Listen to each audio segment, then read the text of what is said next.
আমার ভাইরাম, আল্লাহ রাব্বুল আলামিন এই মুহররমের 10 তারিখে দুনিয়ার সৃষ্টি লগ্ন থেকে আল্লাহ রাব্বুল আলামিন সব চাইতে বড় বড় ঘটনা ঘটাইছেন।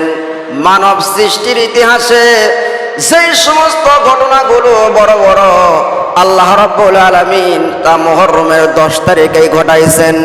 আল্লাহর নবী হযরতে মূসা আলাইহিস সালামকে ফিরাউনের কবল থেকে মুক্তি দান করেছেন মুহররমের 10 তারিখে। বলেন না সুবহানাল্লাহ।